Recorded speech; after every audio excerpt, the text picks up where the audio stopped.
Okay, next up we have IMDEX Limited, ASX code IMD, and a market cap of around 855 million. IMDEX is a leading global mining technology company that enables drilling contractors and resource companies to safely find, define, and mine ore bodies with precision and at speed. A warm welcome back to IMDEX CEO, Paul House. Paul, welcome back.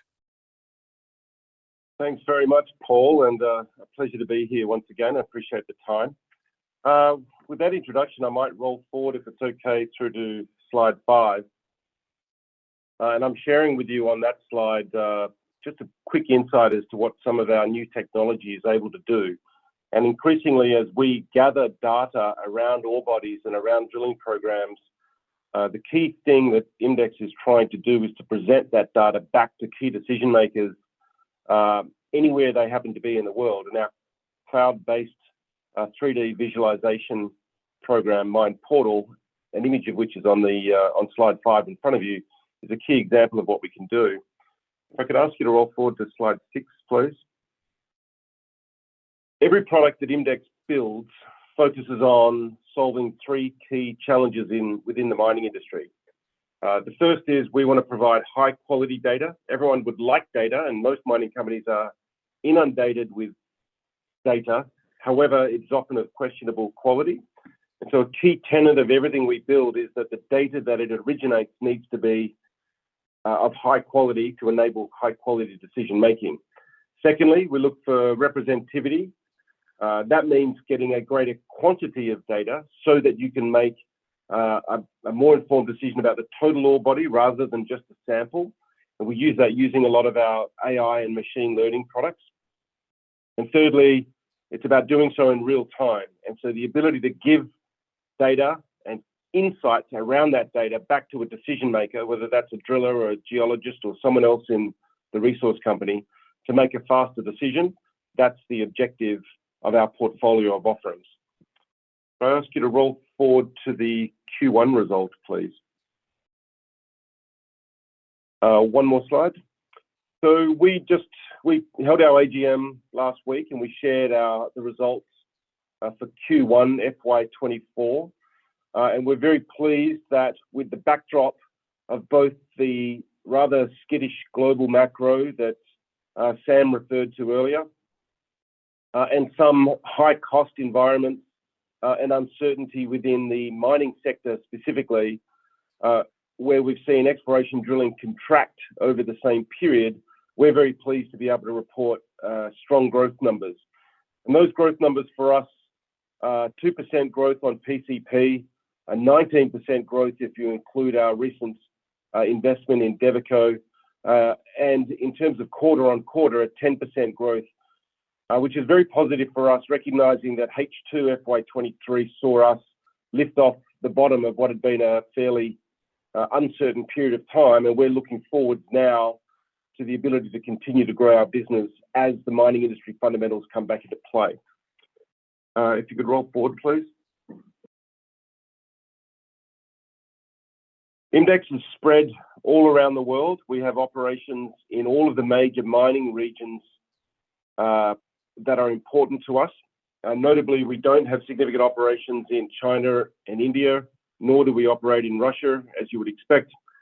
However, the key growth areas for us, the American region has been strong for us for some time, in particular the USA. That strong 38% growth that you can see in this slide is a combination of both growth in the USA, growth in South America, which is organic, plus the contribution of the Devico acquisition into the Canadian and Chilean markets. We also saw strong growth in Europe. Once again, the acquisition of Devico, which is headquartered in Norway and is positioned very nicely in that Scandinavian mining region, has contributed to that 16% growth. And then I'd call out that the decline in the Asia-Pac region, although Devico had a small presence in that area, you can see that the overall mining exploration drilling programs in Canada and Australia have been heavily impacted by high wage inflation and low rig availability in some cases, and as a result, mining companies have redeployed their exploration from those jurisdictions to others. The benefit of the IMDEX network is that wherever that money goes, we have a global footprint that enables us to benefit from that shift in spend pattern. If you could roll forward, please, to the Devico update. I'll take you.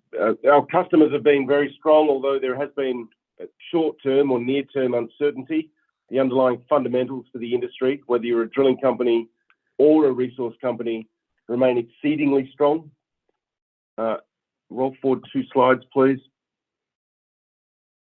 And it's worth talking about the Devico update, which was the investment we made or completed at the end of February this year. Recapping very briefly the rationale for that investment, IMDEX is number 1 in its market space. Devico was number 2. The combination of IMDEX and Devico gave us a number 1 leadership position in the European market. It gave us the number 1 directional core drilling technology to add to our portfolio, and its rock knowledge sensor stack perfectly complemented the IMDEX rock knowledge sensor stack, which enables us to offer a greater choice to customers and move customers up through the technology stack and get revenue synergies through that. You could roll forward 1 slide, please. It's been 7 months since we completed the acquisition. We've been very focused, first and foremost, on the integration of their teams and ours.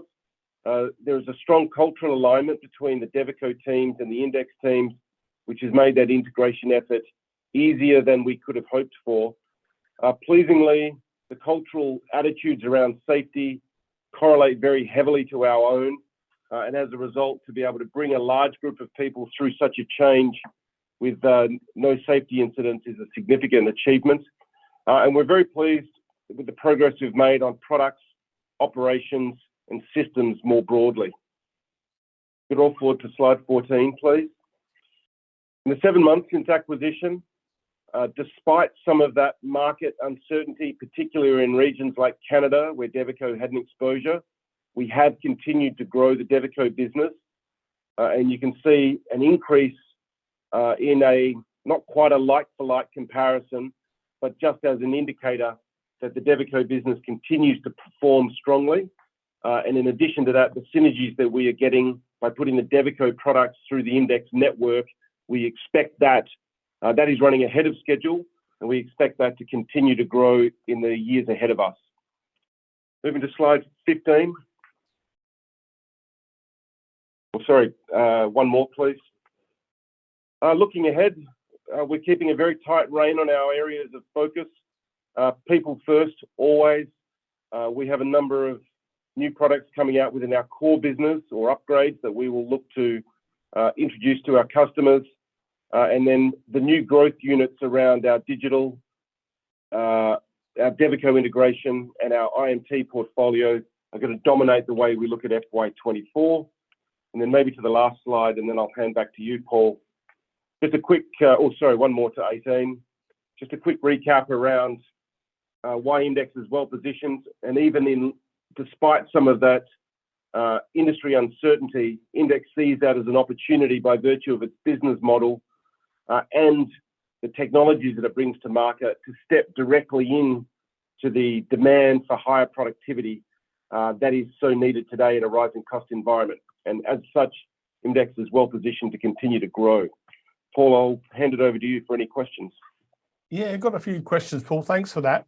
Look, it's very clear from your presentation how important those strategic investments have been in Devico and Crux. Are there any other M&A strategic opportunities the company can see? Look, I think the mining industry more broadly is ripe for the introduction of technologies overall. And as such, we see the introduction of innovative technologies being birthed right throughout the mining value chain. For us, the ones that remain on strategy is anything around the ore body, anything that helps understand getting to target and the material rock properties of that target. There is a significant amount of investment in those areas, and we think that there are opportunities to find complementary acquisitions, both early stage and later stage, in the marketplace today, and we'll keep an eye out for those. That's great. And what's the competitive landscape looking like for IMDEX and its markets? Look, it's an exciting and interesting area to be in. And so there's a lot of attention and therefore money being dedicated to this area. As a result, we see new products coming out all the time. We think that's excellent. It fosters an environment for innovation more broadly for our end customers. And as a result, it keeps our team pretty tight and focused. You are seeing a bit of a consolidation in some of the technology landscape, and I expect that'll continue for a bit longer. Is anyone particularly in Australia that competes with you in this business? We have a number of competitors. So at a product level, there's quite a number of local competitors that have great individual offerings that don't quite have the same portfolio. And increasingly, there's guys like Epiroc, Sandvik, Hexagon, Orica, all accumulating technologies that speak to that demand for ore body knowledge. And ore body knowledge is going to be, it is recognised increasingly as being the holy grail of our industry. And so there's a lot of companies stepping into that space and seeing how they can unlock value. Got you. And Paul, look, the company is now well diversified across the globe. What geographic area is the company most excited about going forward?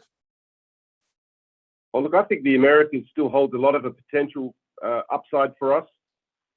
Europe is interesting. With the acquisition of Devico, we now have a significant footprint there, and there's a lot of political policy support with the drive around critical metals. We think that holds some great growth prospects.